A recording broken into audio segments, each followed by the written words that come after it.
একটু জাগিয়ে দেখছি তো আমার ছেলের সেই মৃতদেহ পড়ে আছে। ফিরে ঘাস কাটতে আর পারিনি, আমি চলে যাচ্ছি।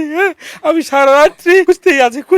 ইফতারি করেছে বাসায়, আমার শ্বশুরের সঙ্গে বের হয়েছে বাসায় থেকে তারাবি পড়ার জন্য, একবারে আর ফিরেনি। ঘাস কাটতে গেছিলাম সকালবার, প্রতিদিন ঘাস কাটি তো ওই জমিতে, যা দেখছি একটা লাইন কাটা হয়েছে, তারপরের লাইনে পিছনে যাচ্ছি তো দেখছি এই দিক দিয়ে রাস্তা একটা মানে পদের চিহ্ন পাওয়া যাচ্ছে, পদচিহ্ন পাওয়া যাচ্ছে মানুষ যাওয়ার।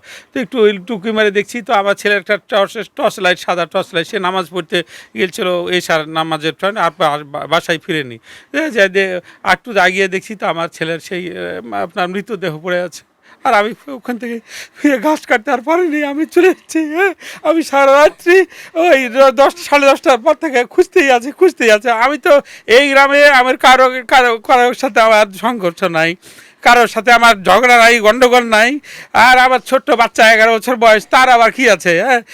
আমি তো জানি না যে কার সাথে আমার গণ আছে। আমি তো কাউকে আমি টার্গেট করতে পারছি না, যেহেতু আমি বাসায় থাকি না।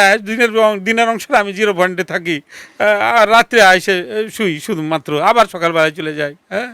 তো আমি তো জানতে পারছি না যে আমার এই আমার বাচ্চা কার।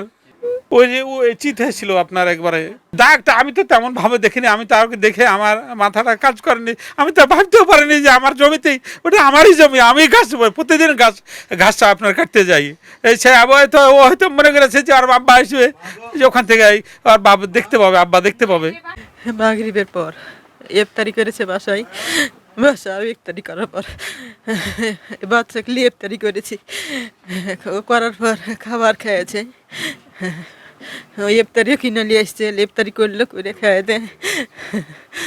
খাওয়ার পরে আমার শ্বশুরের সঙ্গে বের হয়েছে বাসায় থেকে তারাবি পড়ার জন্য।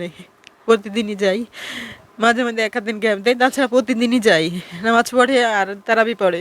প্রতিদিন বললেও শুনবে না, না ও ইয়ে করবে, রোজা ছিল জেগেছে দিয়ে বললো যে তারাবি পড়বো, আম্মু দাদা চলে যাবে, দাদা করে দাদা হাতে একটু বুট লিয়ে দাদাকে খাইতে চলে গেল, লিয়ে গেলছে দিয়ে সোজা একবারে আর ফিরেনি।